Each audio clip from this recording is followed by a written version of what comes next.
Je m'appelle Olivier Roas, j'ai 35 ans, j'ai 20 ans de carrière moto amateur à mon actif. Je dois l'avouer que je suis quand même un enfant terrible de la moto.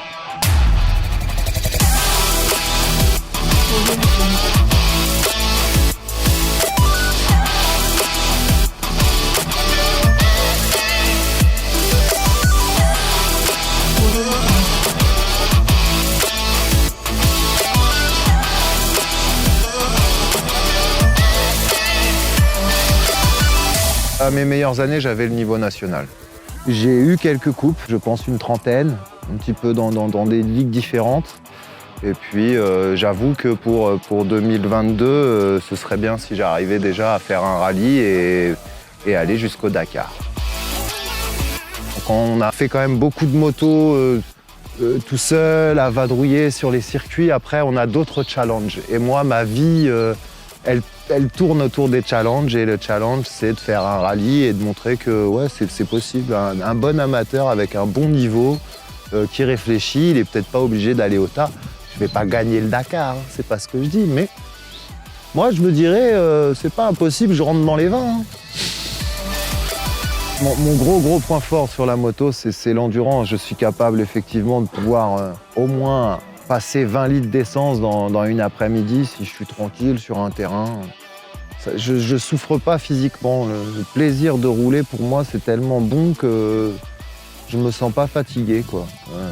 Une journée comme aujourd'hui, on s'en va, je suis triste, quoi. Moi, j'aurais bien fait encore 2-3 sessions. J'avais le niveau relativement au championnat de France. J'ai eu un grave accident il y a 2 ans et demi. Triple fracture ouverte, syndrome des loges. Le syndrome des loges, c'est le muscle qui gonfle anormalement et ils sont obligés de l'inciser. Ce qui veut dire qu'en fait, je vais pas te mentir, regarde, ils m'ont incisé du genou à la cheville et des 2 côtés. Ça m'a rendu handicapé. Jamais les chirurgiens n'auraient cru que 2 ans et demi après, je serais avec vous en train de faire de la moto comme je roule. Je pense que tu as pu distinguer que j'avais encore de beaux restes. Même moi, je suis figé quand je vois les images. Je me demande comment c'est possible, mais en fait, mon envie reste intacte. J'ai jamais fait autant de sport depuis que j'ai été blessé. J'ai l'impression de réaliser un entraînement, je pense, pour les mecs qui font le championnat de France.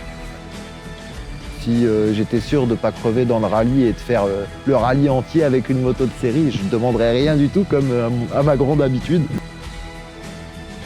Même un 4,5 avec moi, quand il a fait 10 heures, il commence à tirer la langue un peu quand même. Ouais. Pour vraiment accéder à mon rêve, il va me falloir votre aide, en fait. L'aide d'un peu tout le monde sur pas mal de petites choses. Surtout la logistique, surtout le transport du matériel, car un rallye, c'est très onéreux. J'ai envie d'aller au bout de mon rêve. Je pense que c'est mon objectif primordial. J'ai envie presque de dire que si ma jambe elle avait été coupée, je voudrais aller quand même faire mon rallye. C'est important pour moi. C'est une dédicace peut-être à mon père, à beaucoup de copains qui sont partis trop tôt. J'ai cette revanche à prendre. Il faut que je garde cette motivation en moi et pour qu'elle reste comme ça, il faut que je roule. Donc je vais rouler, quoi qu'il en soit.